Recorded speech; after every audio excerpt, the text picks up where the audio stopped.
इम्तियाज जलील हा एक नंबरचा खोटारडा माणूस.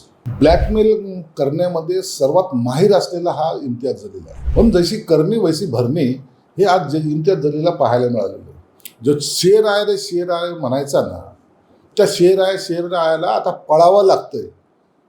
आणि जनता मेरे साथ है असं म्हणणारा किंवा आवाज असा वाढून बोलणारा आज शेपूट घालून पळताना हे सगळं महाराष्ट्रातील जनता पाहते.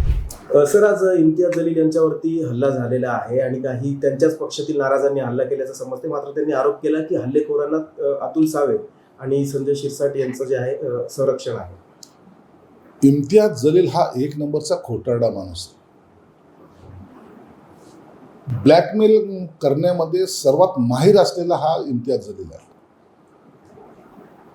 जे कार्यकर्त्यांनी हल्ला केला ना, त्यांनी यासाठी केलंय की याच्यासाठी जीवाला जीव देणार ते कार्यकर्ते होते, परंतु पैसे घेऊन तिकीट विकले, त्या कार्यकर्त्याला देशी धडू लावलं आणि त्याचा संताप ते व्यक्त करतायत.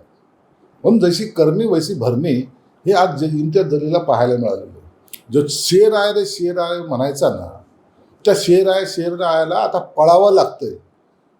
आणि जनता मेरे साथ है असं म्हणणारा किंवा आवाज असा वाढून बोलणारा आज शेपूट घालून पळताना हे सगळं महाराष्ट्रातील जनता पाहते. म्हणून तू केलेले पाप हे तुला भोगावं लागणार आहे. आम्हाला तुझ्या मागे पोलीस संरक्षणामध्ये काही गुंड पाठवण्याची गरज नाही आहे. ही तुझी केलेली पापाची फळं आहे. सर, तुमचं डायरेक्टली त्यांनी नाव घेतलेलं आहे. असं कुणाचं नाव घेणार आहे तो?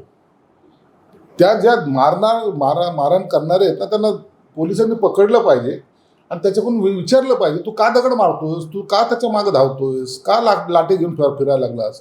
तो सांगेल ना काय झालंय ते.